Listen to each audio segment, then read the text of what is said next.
Madam President. Merci, Madame le Président, commissaire, chers collègues.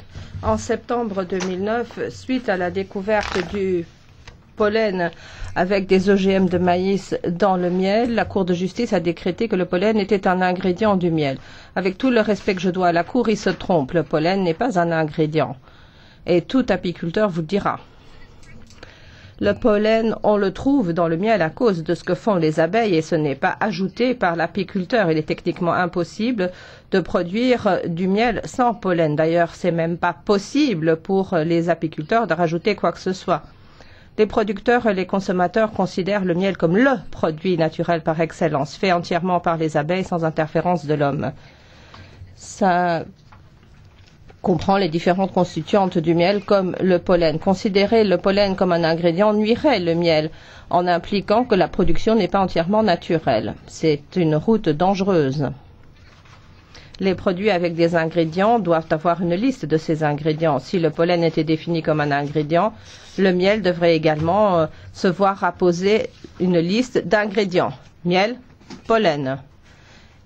Mais ça n'apporterait aucune information supplémentaire aux consommateurs et ne créerait qu'une charge d'étiquetage supplémentaire.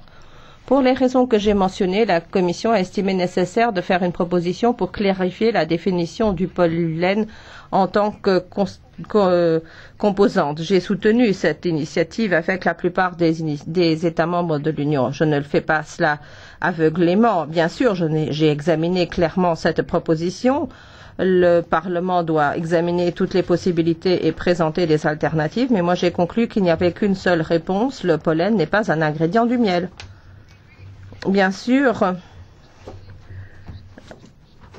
il y a des implications d'étiquetage pour chacune des alternatives. Si c'est une composante, il n'y a pas besoin d'étiquetage et seul un contenu supérieur en OGM de 0,9% doit être étiqueté. Étant donné que le pollen ne représente que 0,5% de tout miel, ça ne dépasserait pas le seuil d'étiquetage.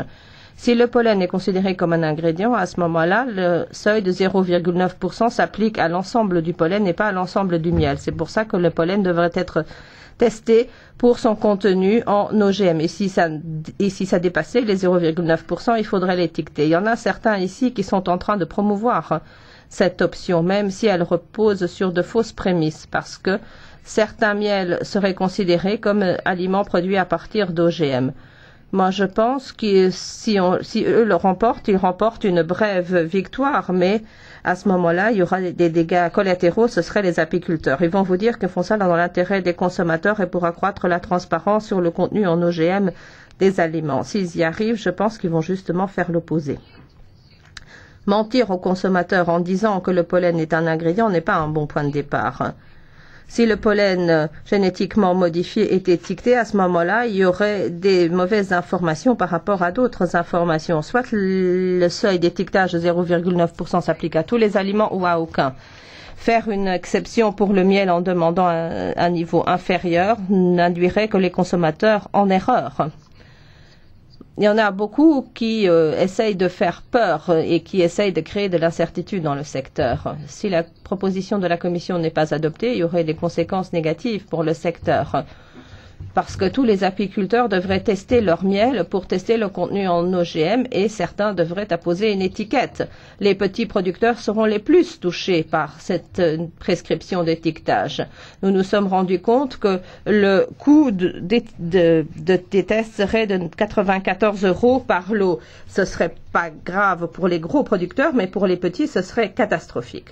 Alors, pour conclure, je voudrais vous demander une chose. Est-ce qu'on veut vraiment baser notre législation sur de fausses prémices et pousser au chômage les petits apiculteurs ou est-ce que nous voulons mettre un terme à l'incertitude juridique et permettre à nos apiculteurs de revenir à ce qu'ils arrivent à faire le mieux, nous fournir du miel européen de qualité? Merci. Grazie. La parola. Merci. Le commissaire Borg. Grazie, signora Presidente. Honorable members. Madame le Président, Mesdames et Messieurs,